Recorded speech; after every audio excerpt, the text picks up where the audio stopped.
Hey, New York Jet fans from all around the world. Welcome to Laugh Through the Turbulence, a New York Jets podcast, the show that delivers you all your Jets content. Here are your hosts, John, Adden, and Monty. All the best to the New York Jet fans. J-E-T-S, Jets, Jets, Jets, go Jets. Go Jets. What's going on, everyone? Welcome to another episode of Laugh Through the Turbulence, a New York Jets podcast. We did one a little early before Izzy, but Izzy is coming on Tuesday. But, free agency kind of got going, and we're getting ready for that. We were like, hey, let's do another show since there's a lot going on. But we're your hosts, John. I'm John. One of them is Adnan. The other one is probably Monty. And no Smokey from Jersey today, or Mrs. Smokey from Jersey today. I would love to get them back on at some point, as with maybe both in Smokey, whatever. But that's all cool. How's everyone doing today? Doing well. Excited for free agency and Izzy. Can't wait. It's gonna be a great week. Doing great, man. You took the words out of my mouth, man. Izzy Anaconda on the podcast tomorrow. Get hype. Not tomorrow. Tuesday. Whatever. Yeah, soon enough. Soon enough. We're actually going to be a legitimate show. Yes. Yeah. Okay. Anyway, so let's start talking free agency. Where would we like to start? Would we like to start with what the Jets did themselves, or what's been going around with the league? I think let's start with the Jets, and then we can transition into the league, and then kind of go from there. Yeah. Cool. All right. So the Jets, they brought back Chuck Clark to fill one of their safety needs, and they also signed Isaiah Oliver, who was a cornerback for the Niners, and he's kind of primarily a slot guy, so it's kind of interesting that they did that. But I guess it's just more depth. You can't really go wrong with more depth on that side, right? But Chuck Clark was an interesting signing, and I kind of like the move. Adnan, I think you had some thoughts about Chuck Clark, so maybe we'll go to you first before I go to Monty. Yeah, absolutely. I love it. Definitely thought they needed to invest a little bit in the safety market. Bringing him back is great. I also did not realize that Chuck Clark is 29. So there's, good football ahead of him. He's exactly what the Jets need at the safety position, which is a veteran presence, a guy who's always in the right place at the right time, and he's a good tackler. So I think this was a really solid move for the Jets to start off free agency. Now they don't have to even entertain signing the higher priced guys like a Justin Simmons or anybody like that. So I think this was a good start. Isaiah Oliver, I think was a good move. They're probably going to collect as many San Francisco guys as they can. But with that said, I think this also may be a precursor for them preparing to lose Justin Hardy in free agency, because Oliver is a standout special teams guy as well. And he provides a little bit more versatility there than Bryce Hall. So I think we may have seen, the last days of Justin Hardy in a Jets jersey. But I think Oliver is a nice substitution on special teams for him. And John, like you said, he provides, a little bit more depth and flexibility at the slot corner, and maybe he can bump outside, but I definitely like the move as well. Monty, how about you, my man? Yeah, man. I listen, I loved the Chuck Clark signing last year when it happened, and when we first got him, and it was such a letdown. I mean, props to Joe D for being able to rebound from losing, Chuck Clark. We sign him, and then immediately he goes down, last year, right before the season even started. So he hasn't even played a game as a Jet yet. I liked it when we got him. He's coming from the Ravens. He's got the pedigree. He's got the ability to be an impact on this team. And, we brought him on for a reason. He wasn't able to play last year, but, now he's back now, and it was the right move to give him another shot. Hopefully the injury bug was just a one-time fluky thing. And, just move forward from there. As far as Oliver, man, I think that's a solid. I mean, he spent most of his career in Atlanta. He was decent over there. And then, he got the chance to play for, a championship level defense in San Fran. He got the chance to learn and grow from that organization, and being privy to their defensive development and their schemes and training. So he's coming from a great background. He's also a pretty solid tackler. He's got he had like 50 tackles, I believe, last year, something thereabout. He's and he's been used in some blitz packages, in the past randomly. He's got some hits on the QB. He's versatile. He's not really much of like an interception guy, but I think that it was a good move to bring him on board. So I'm pleased with both these signings. This is a very good start to free agency, and if we can just keep a nice even keel, measured approach like this, where we just keep bringing in solid guys to support what we already have as an awesome frame for this New York Jets organization, I think we'll be in a good spot come season. Yeah, I thought Oliver was definitely an interesting signing. Yeah, it does seem like it's going to be more for a special teams need, with maybe some support in the event that something happens on defense, right? Because the coverage is pretty decent on him, right? 70.9 Pro Football Focus grade on coverage last year. Yep. It is interesting because he does have alignment with Ulbrich in Atlanta, since Ulbrich was on the Atlanta staff for quite a long time. So it's interesting to see that he did have some experience with somebody that's on our staff, right? Interestingly enough, though, but like something I did see about Oliver was interesting, but his least productive years were actually years where he was kind of more in a full-time role. Right, where he had over 500 snaps on defense. That's when he kind of had a little bit of an issue. His grades were never above a 60, but anything last year he was a 67.6 overall. But anything prior to that was kind of more limited and more for the special teams purposes, and he was a little bit more effective there. So maybe he can be seen as more of like a dime guy as well, or something like that. But who knows what this defensive coaching staff is thinking with them. But I think it's a nice depth signing. As for Chuck Clark, I think it's good to have him back. It's a little good, but he cannot be the penciled-in starter at safety just yet. Maybe it's been enough time for that injury to kind of heal up, but it's a little concerning that maybe someone like Ashton Davis wasn't really signed quite yet. Ashton has kind of been there, and he's someone that we have developed, right? So I would think hey, maybe that would be kind of a better guy to take care of first before Chuck Clark, or maybe the market for Ashton Davis is a little bit more, competitive in this sense for trying to acquire a talent like that. So, but else than that, I am happy that Chuck Clark is with us because he can play both strong safety and free safety. So whatever they do with Tony Adams and him, if that is the penciled-in starters to start the year, so be it. At least they can do both. But Chuck Clark is a tackler. That is one thing. The safety position was lacking a little bit last year from, I'd say, Whitehead a little bit more so. But so hopefully a lot of that gets corrected with a talent like him there. I'll be really interested to see, what else kind of comes up. We still haven't heard anything yet from some of the other free agent names in the Jets organization that are out there. The Ashton Davis, as we spoke about. Bryce Huff, we did hear some rumblings that Philadelphia is very interested in him. Yeah, I heard that. Nothing from Beckman's camp yet, which is interesting. Whitehead also, who's probably gone. Maybe he gets retained too. If it's reasonable, I guess I'm okay with it because so he's a little bit of a ball hawk. But either way, it'd just be interesting to see what happens with the remaining free agents that are on our roster, because that is really who we could first try to retain before we can go out and explore the other options, right? So, of the Bryce Huff stuff, it sounds like he's gone, guys, right? Yeah. That's kind of almost a foregone conclusion at this point. Everyone's kind of expecting that. If you're in the know like we are and been watching this along pretend the way, to be in the know. or pretend to be, or try to be. It's the writing's been all over the wall for quite some time now, and at this point, it would be actually more surprising for Bryce Huff to be retained than not. Yeah, I'm starting to see that it's going to look like for him possibly 3 years, $50 to $55 million. Yeah, and that's a big check. It's a big check. It's a big check.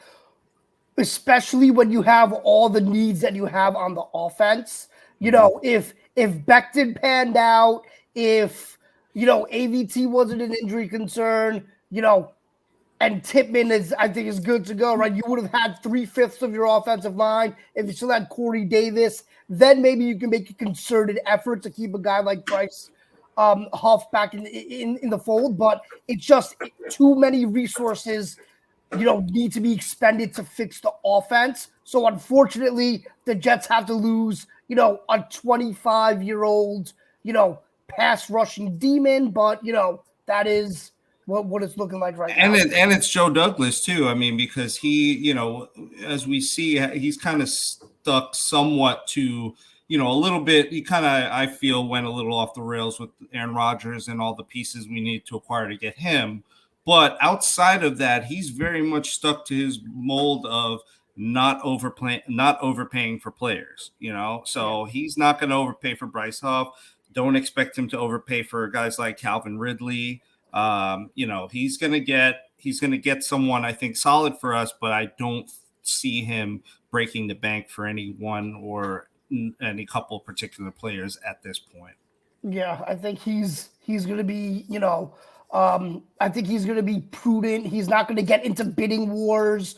He's not going to be, doing anything like that, which, I think for a lot of fans might be frustrating. It's a little frustrating for me as well, but I understand that there are a lot of holes that need to be filled, and you can't do that by overpaying Calvin Ridley or Tyron Smith or any of these top end guys. So I think that makes complete sense to me. Yeah, I mean, God, it's interesting too with the free agent names that are starting to kind of come up, right? And it's actually interesting because the wide receiver market is something that we were kind of looking to target, right? But now that's kind of been flipped around too with the bigger names kind of going, Ridley being the biggest name available. Marquise Brown is, I think, still hanging around out there. But now I think names like Mike Williams are starting to pop up. A trade, another trade candidate name might be Deontay Johnson.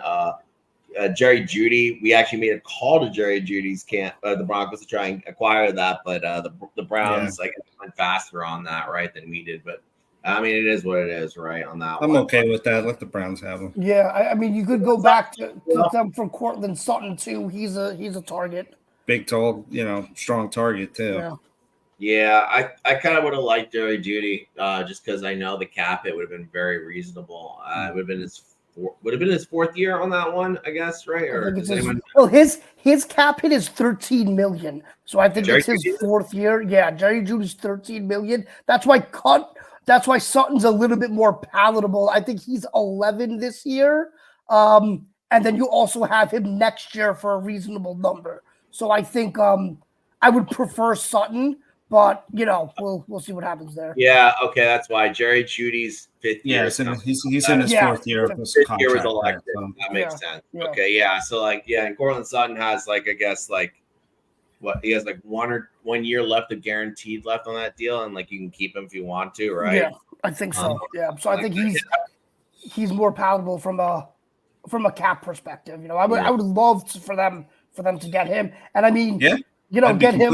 I mean, you have 2 fourth rounders that you can easily trade one of. I think they have 110 and 112, or 109 and 111. So trading one of those for a known commodity like Sutton, I think would be a great move for them. But we'll see. Cortland Sutton and Aaron Rodgers, guaranteed Sutton has his best year, his career year. Oh yeah, 100%. Yeah, because what has Sutton had since then, right? He's had trash at QB.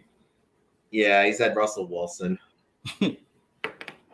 Yeah, I didn't call Russell Wilson trash. I'm not saying that, but he played like trash last year. Yeah. He's been playing like trash. Yeah, so I don't know. But you know what the interesting thing is? None of the news on the tackles has been kind of coming up yet. But obviously, the draft is so tackle friendly this year. So I guess it makes sense. But everyone's probably waiting around. They're going to address it in the draft, and then pay the big bucks to whoever's left after. Yeah. I think that bodes well for the Jets, though. If they want to keep AVT inside and bring in a tackle, you could get someone affordable. I don't think you'll get Tyron Smith affordable because he's going to get paid. But the other remaining tackles, I think there might be a chance there. So it's definitely going to be good. Well, it's good and bad. It's good and bad. It makes it more competitive in the draft, though. Yeah, Tyron Smith may not be that expensive. Really? per the Pro Football, because he's 33. You got to remember that. So right now he's projected at 1 year, 10 mil. Whereas Trent Brown is also on the older side and just not as effective. It's going to average 7.5. It looks like, but the guys like Onwenu are looking, because he's younger, right? 26. He's looking to get 14.5 a year for 4 years. Even Jonah Williams is in that 15 million range, for 4 years as well. So it's like, I don't know. It may not be. And also got to remember, Tyron Smith does miss some time, right? So it's like, maybe that one is a little bit more affordable, and he is looking to win, right? Because that guy has gotten paid in his career, right, at this point. So it's like, maybe that's kind of, who knows what the motivation is with these guys this time around. You'd think as they get older and they've gotten, fat paycheck after fat paycheck and, bought the, 8 Subways and 3 Wingstops and whatever that these guys do to secure their fortunes, you'd think they'd start focusing on, hey, let's try to get this championship and let's do what we got to do to get my name, in the annals of NFL history. But I don't know. I guess, money talks. Well, just remember this: Tyron Smith has made $120 million in his career. But I think at the end of the day, man, I think that very rarely matters to these guys, right? Like, I think that if they have 2 offers on the table from 2 similar teams, they're going to take the most money, right? And I think the thing with Tyron Smith is that there are going to be teams out there looking to spend on a tackle. And if there's going to be a bidding war, right? Because he's the best guy out there. So yes, the projection can be 1 year, 10 million. But if you look at other teams that are like, we'll pay more because we'll be glad to have him for 13 games a year. These things turn into bidding wars, which Joe Douglas, as we mentioned before, he doesn't get involved in them. Yeah. So look at Hopkins, right? What's he made in his career? Like 90 million, 100 million, something like that. Yeah. And he signed with the Titans. And he signed with the Titans, and he's old. The taxes are friendly in that state. Yeah, that too. I mean, but the taxes are also friendly in a lot of other states where he could have gone and he didn't, Not in our fine state of New York. No, not here though. Definitely. Why Tyreek Hill decided to go to Florida, right? I mean, he was basically offered the same thing, but decided Florida. Also, because I think the alimony payments and all that stuff were chopped. I think there were 1,000 reasons. Why? It's a funny little IG clip. That was so funny, dude. But basically, Tyreek Hill impregnated more women than the Panthers won games last year. What is it, 3-2, right? 3-2. Yeah, 3-2. 3 is greater than 2 the last time I checked. That's hysterical. But speaking of the math is mathing. Math is math. Hopkins in 11 years has made $125.5 million. Yeah, and he signed for the most money, right? So it's like that's going to be the major motivation for most of these guys. Yeah, that's unfortunate. Yeah, I don't even. I guess Hopkins. Yeah, he's got a lot of voided years left on his deal, right, with the Titans. Is that what's going on here? Because I'm looking at Spot Track right now, and I could share a screen on that one, but it just looks like it wasn't a 1 year deal, right? It was multiple years. It was a 2-year deal. I believe it was a 2-year deal. Yeah, 2 for 26. But Spot Track doesn't have a cap hit for. Oh, it does that for 2024. Okay, it's 18. Wow, it went up from 4 mil to 18.3 mil. Jesus Christ, that's a lot to pay. Yeah, but he's that good, so I understand it. But back to the tackle market, right? So basically, they have to land, I guess, a home run at tackle, or decide ABT you're going to be a tackle, right? Yeah. And that's why I'm saying again, the 5th year option I think is going to be the move on that one, right? We had this episode before, but it's just interesting. I think that has to be the move at this point, right? Just to make sure you have somebody there for 2 years, right? So you don't have to be pressing for tackle again next year, right? Right. And then you have him, and then I think again, unless something unexpected happens, I think it's almost a lock they're going their favorite best available tackle at 10. Yeah, it does. I hope It so. does feel like it's going to look like that. And by the way, to the audience, at some point we're going to do a mock draft for the first 10 picks, just 10 picks, and we're all going to pick for another team, and then we're going to collectively get together for that 10th pick that the Jets have. Since there's 3 of us, that really does make sense. Each of us gets 3, and then blah blah bullshit. Yep. Worked out well. Yeah, we got to love. I don't even know how we're going to divide it up yet. I guess we're going to just pick teams out of a hat, right, or something like that at that point. Yeah. But that would be cool to see, kind of just like how first off how this plays out, right? Because tomorrow is really the day where like all the illegal shit starts, and some of the stuff has already kind of happened, right? I mean, we saw Mac Jones lead the division for basically nothing, right? It was like a 6th round pick, which I thought that was interesting, but I guess they are done with that kid, right? And I think but I also think for a 6th rounder.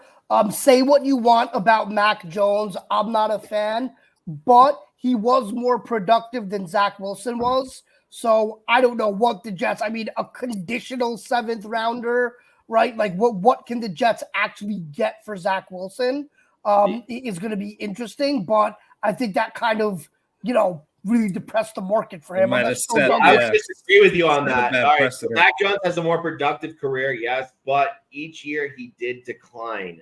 Each year with his grades and all that, and just his efficiencies in general, right? Because last year he was worse than Zach. Yeah, he's a backup. Yeah, absolutely. But again, right? I mean, we're talking about just straight production.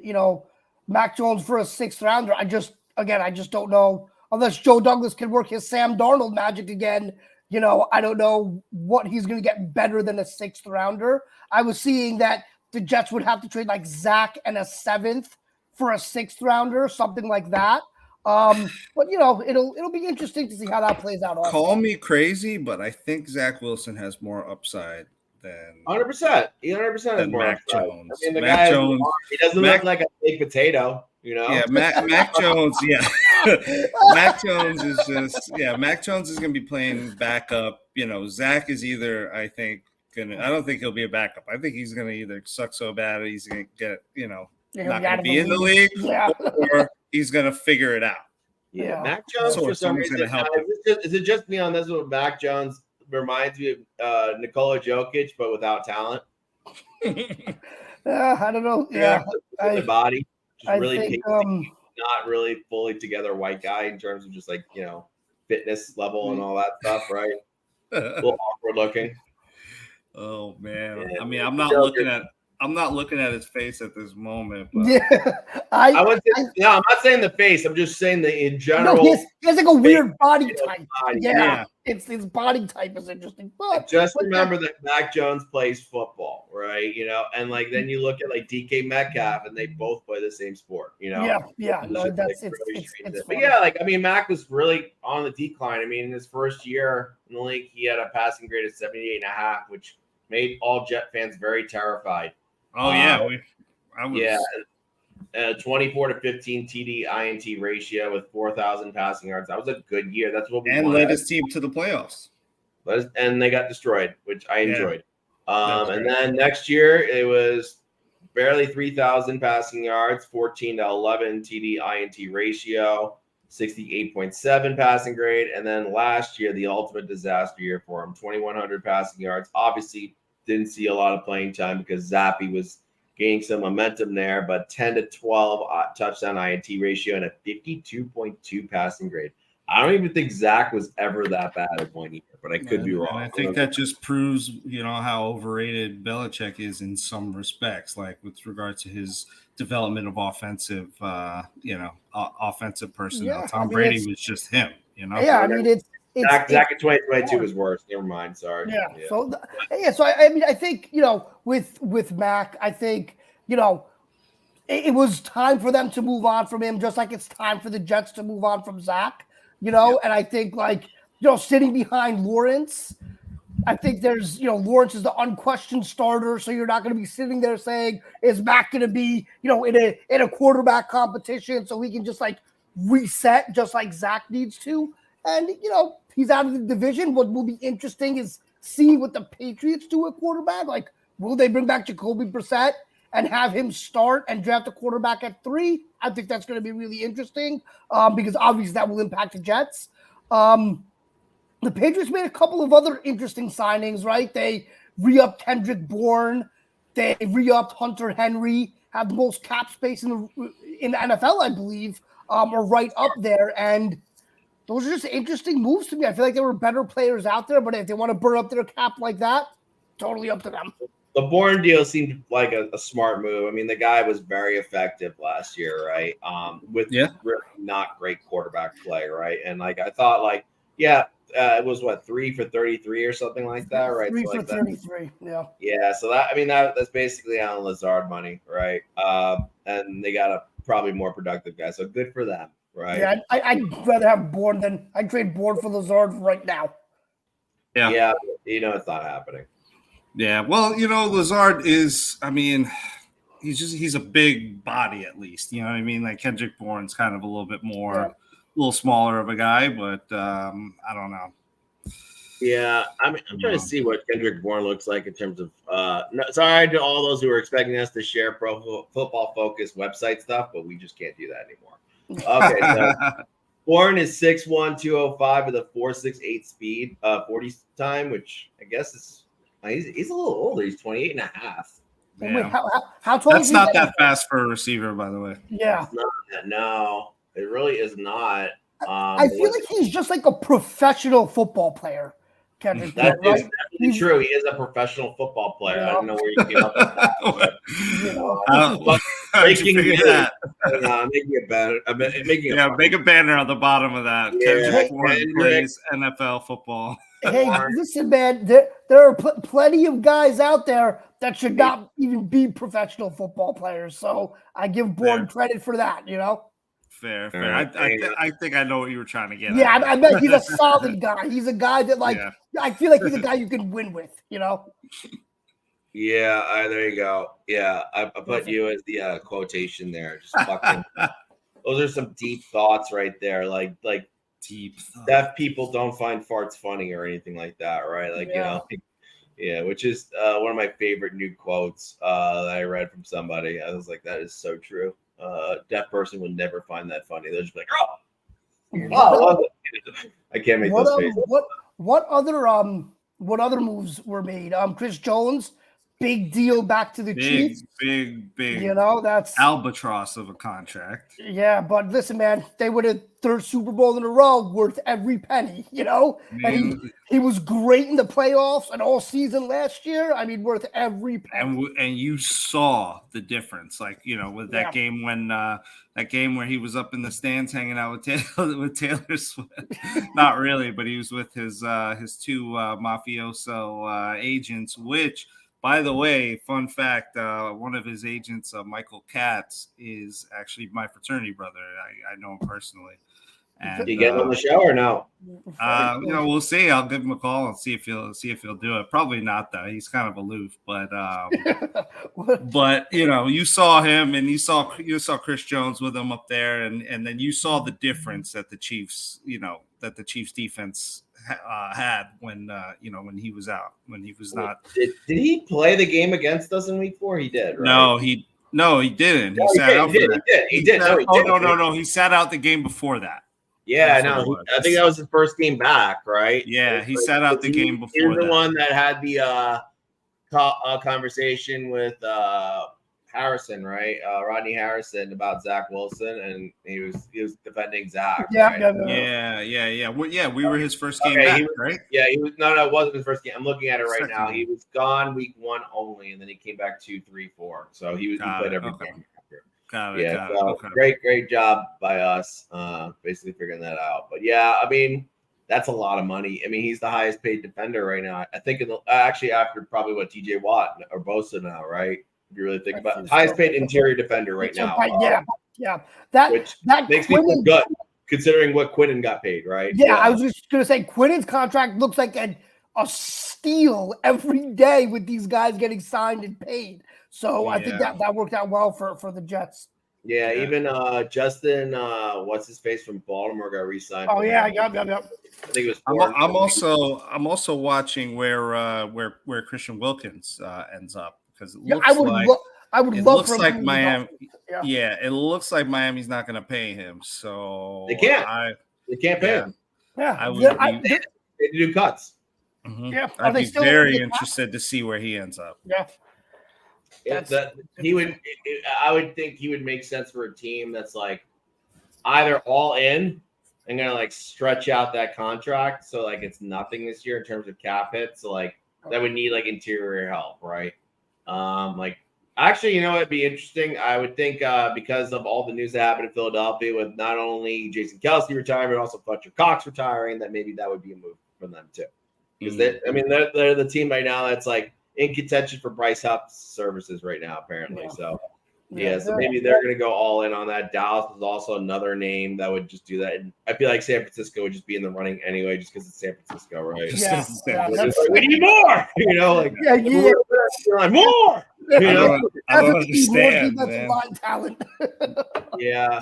But I mean, some of the names that are circulating now, right? I mean, maybe we should talk about those guys. You know, maybe not on the offensive line because we've kind of already hashed that out. But now Mike Williams is starting to become a name that's like being considered because the Chargers are going to look like, you know, a team that's going to kind of, you know, have to really cut back on the spending. What do you guys think of Mike Williams, though?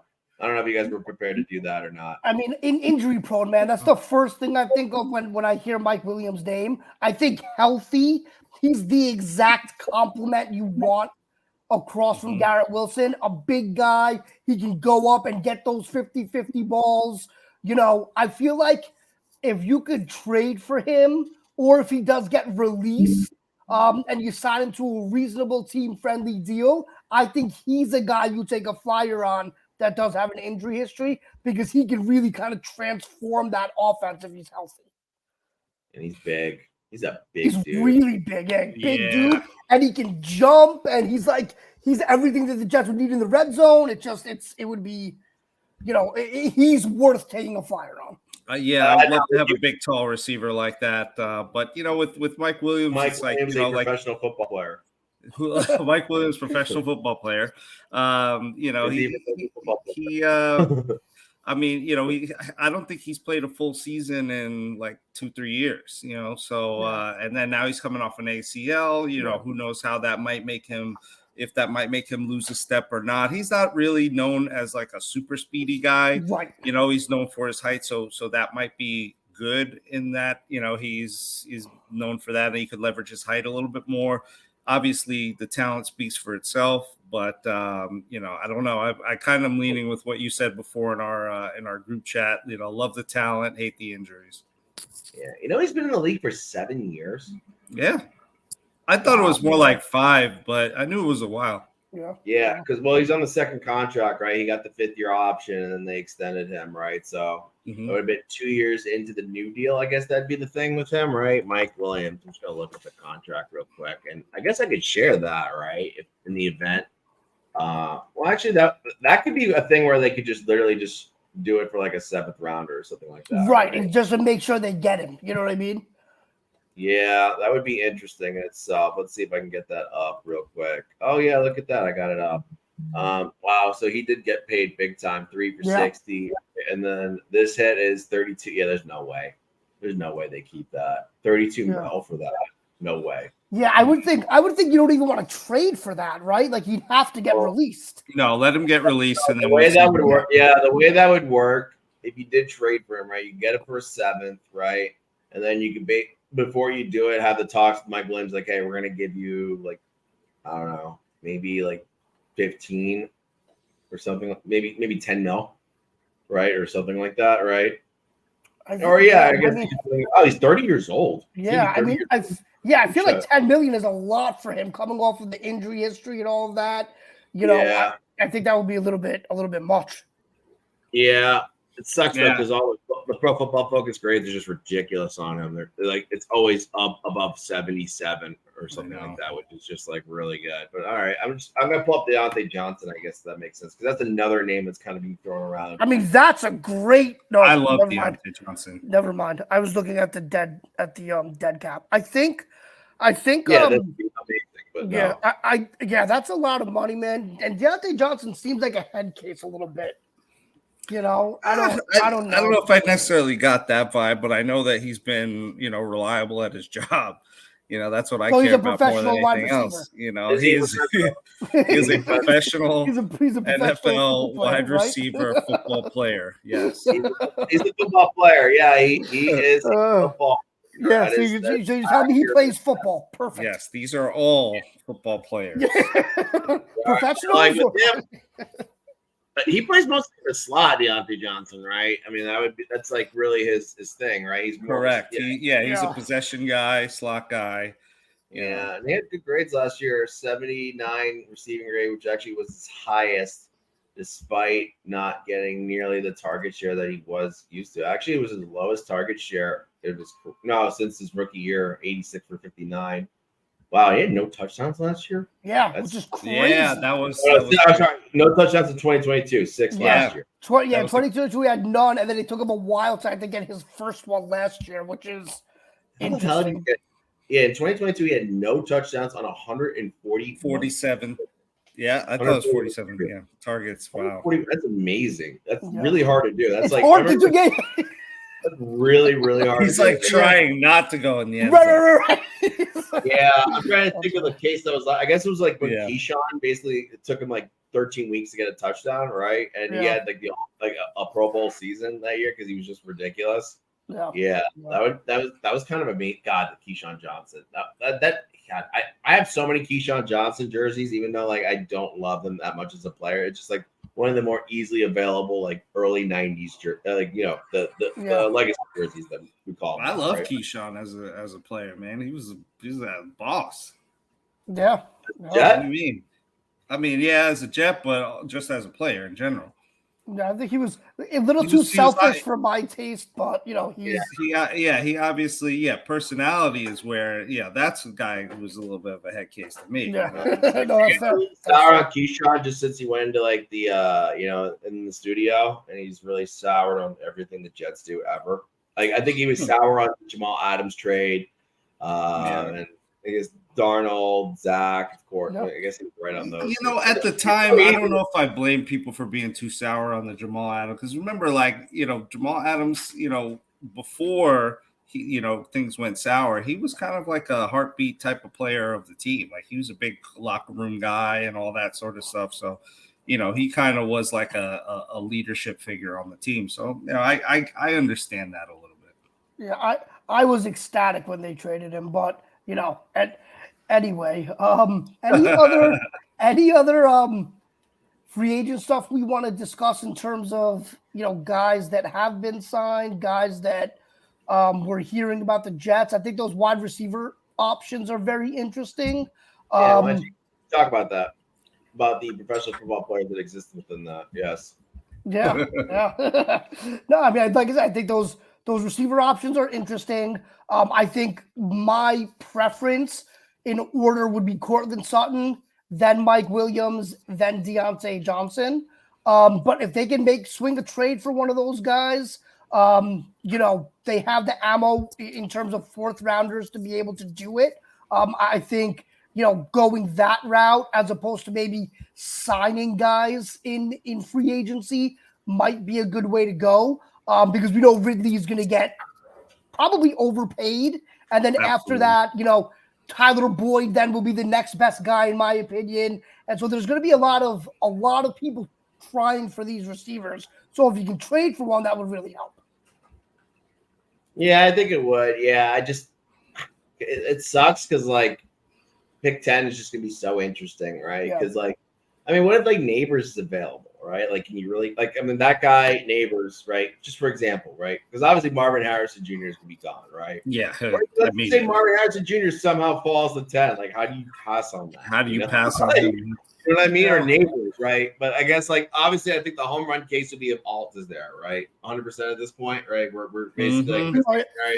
Somehow Alt gets caught with a smoking gas mask. Right.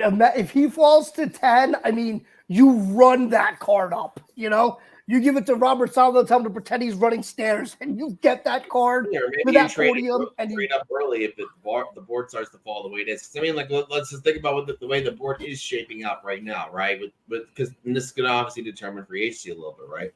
So we know Washington's in on a quarterback. We know We still don't know about Justin Fields quite yet, but we kind of know, right? Atlanta is somehow getting in the mix for, I guess, Cousins now, right? Which is interesting in itself because Cousins now decided that he wants to test free agency, right? Yeah, Which I thought was I thought that made the most sense, right? Although they're saying Justin Fields also makes sense for that team, right? Tennessee, I mean, I guess they're gonna stick with the Mayo, right? Mr. Mayo over there. Will Levis eats mayo for a living, right? Like 100%. Like I think he did like that's not racist. Like he literally has like an ad where or a video where he just like eat mayo straight up, and I was just like, that's gross. Yeah, that's it's gross. Yeah, it's yeah, but whatever. So like Tennessee and the Giants, I guess they're so outspoken with what they're doing. They're done with Daniel Jones. It kind of feels like they're going to take a quarterback as well, huh? Because that would be another team that could potentially steal a tackle. Which is crazy after they just paid him. Yeah, I'm seeing like a lot of like JJ McCarthy to them, so that would be interesting. Yeah, I mean, look, the board can definitely fall in a way that you can get within striking distance, right? Because like we were talking about this in our group chat, if you can get to 8 with Atlanta and Atlanta can still drop down and take a defensive player that they love, that could be a move, and it would be insane to get up to 8. So that's definitely an option if you fell, if he starts falling. Yeah, according to the value chart, to move up would cost basically a late third, early fourth or a fourth round. I think a third rounder for next year and a late third, early fourth this year. And they have the early fourth, so that's doing. Yeah, I think you trade the third rounder next year, to secure that tackle position. Yeah, I think so too at this point. Also, there's rumors out there that Rodgers does want to stick around a little bit longer than I think everyone anticipated. You guys saw that, right? Yeah, four more years.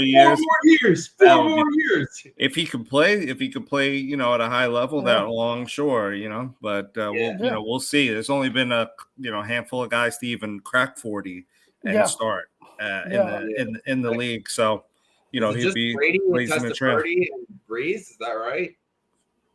Warren Moon. Oh yeah, he was Didn't great. Steve DeBerg also? I think he did as well. Possible. I don't know. I just know. But nevertheless, right? I mean, let's take it a season at a time, right? Let's not start, jumping on Aaron Rodgers. Yeah, that's kind of 4 years. Let's see how this season plays out and then take it from there. Dynasty going with Aaron Rodgers, just 4 years of straight Super Bowls. I don't even know what I'd do with myself after the first one. I swear to God.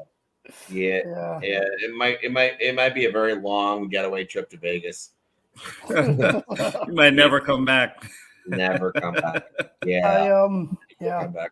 Where's the Super Bowl this year anyway? I'm just curious. Is it in Florida this year? No, it's not, right? Yeah, where is Super Bowl 2025 going to be, right? That'd be cool to go to that if we were, going to that. Or it's in New Orleans. New Orleans, wow, that's a great city for the Super Bowl. That's a great city, and I was just there. Is it the best Super Bowl city? If you really think about it, I would think so. I think so, man. That or Miami, I think. A lot of drunken debauchery. It's a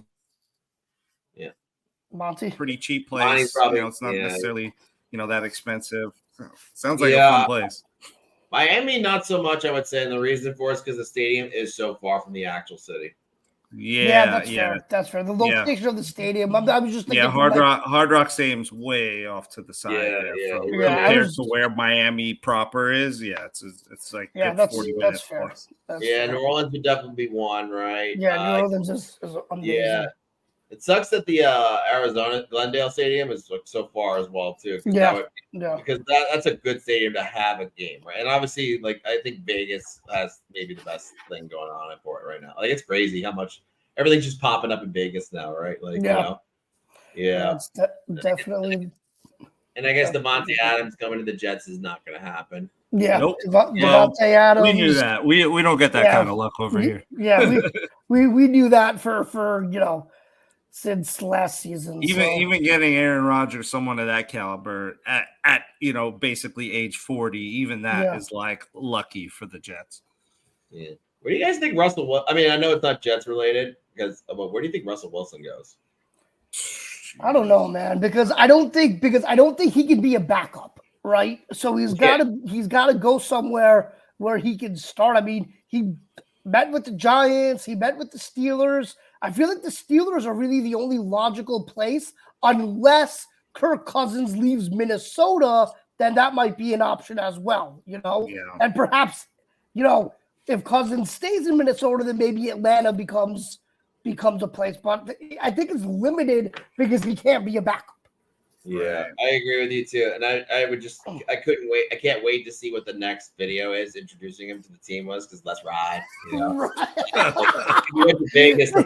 Yeah, you know? they gotta just God. not let him do that. You know, Atlanta, or let's hammer a nail into a railroad track. You know, like Broncos Steelers. country. That's right. Yeah. Like Steeler country. That's right. Yeah. Steeler country. That's right. God, he is he the most? He is the most cringe football player. I think he takes Yeah. the cake of most Who do you think's cringy. who's the most cringe Jet ever? Oh man. Le'Veon. Yeah, That's a good one. pretty good one. Yeah. He's unbelievable. Another interesting name that came up in free agency, Marcus May got cut too. I don't know if there's any. Yeah, I saw that too. Yeah. I'd like that back if it was cheap. Yeah. I think, I get it. I think they'll probably bring Ashton Davis back, and that's going to be the same safety room as last year with Chuck Clark hopefully being healthy. I think May can still command a pretty decent salary, and I don't know if the Jets would be willing to invest that much in the safety position. I don't think he's going to want that much. Yeah. I don't think May's going to want that much. You know, I have kind of faith on that one. You know, they all want that much. You know, I don't think he's going to take a discounted contract to come back to the Jets. I don't know. Maybe. We'll see. Interestingly enough, with Isaiah Oliver, he did have some snaps last year at free safety and strong safety last year. That's interesting. Yeah, mostly slot corner when he did get his most activity, but he's got some snaps in there too, which I thought was really interesting. Right.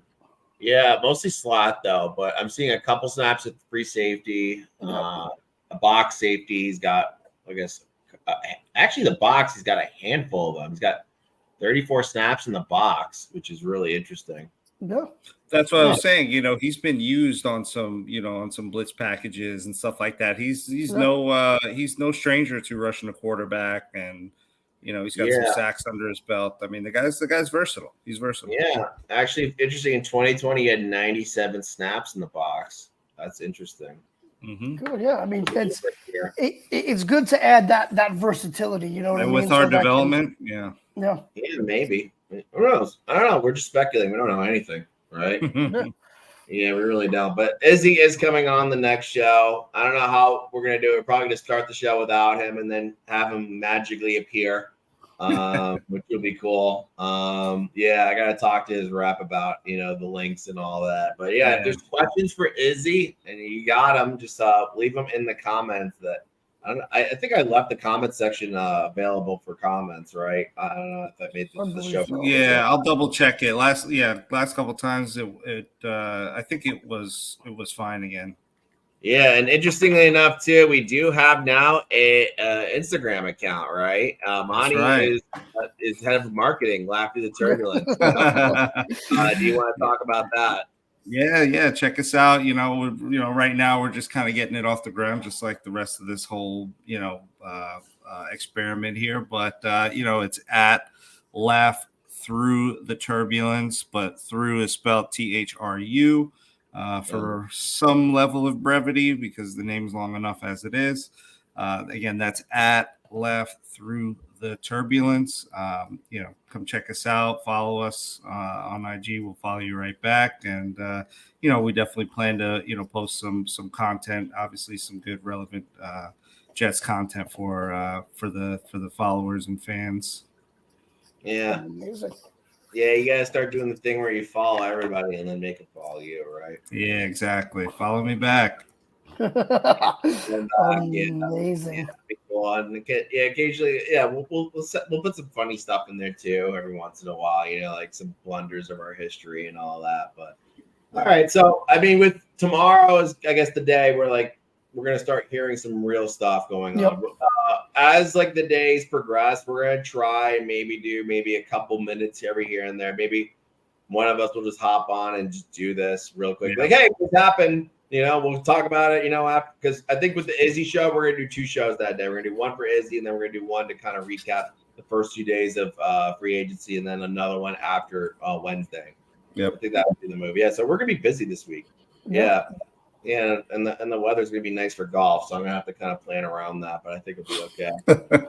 Yeah, I'm getting obsessed with it. Professional golf player now. I am not a professional by any means. I played so bad this weekend, but it's okay.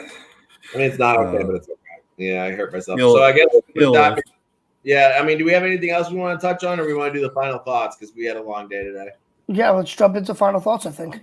All right, final thoughts. I guess we can go to Adnan's take on someone being a professional football player first. So. Yeah, absolutely. I mean, we learned today that Kendrick Bourne is a professional football player.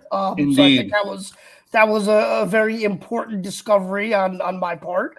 And yeah, I mean, I think I said it last week. Tomorrow at noon is when the legal tampering period starts. So that's something to really keep an eye on. Hopefully, we'll be hearing some interesting moves for the Jets. This is going to be a busy week. We've said it a bunch. Izzy will be on. And I think the Jets have started free agency off, on the right foot with being able to bring back Clark, bringing in Oliver. So we'll see what direction Joe Douglas takes us in. But I think we have a few exciting days ahead of us, with free agency kicking off this week. Go ahead, Monty. Yeah. I mean, I don't have much really. Just free agencies here, and I'm hyped. And we got Izzy coming on the show. And don't forget, if you are watching this right now, to like, comment, and subscribe. We definitely want to see your shining faces and hear from you, and drop some comments below. And looking forward to getting to know you guys and build with you guys. And go Jets as always. Yeah, I was trying to get a good clip for the Izzy's coming. I was thinking about going to that South Park clip where George R.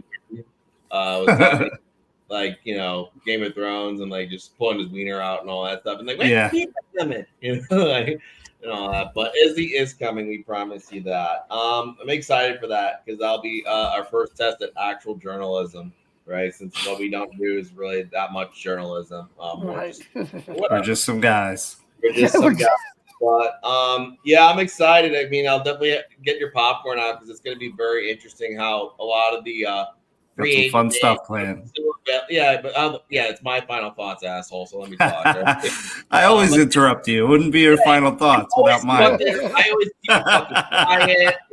You let Adnan talk. I don't know what the hell this is, but let me fucking talk. Jesus Christ. Yeah, this episode's definitely not for kids.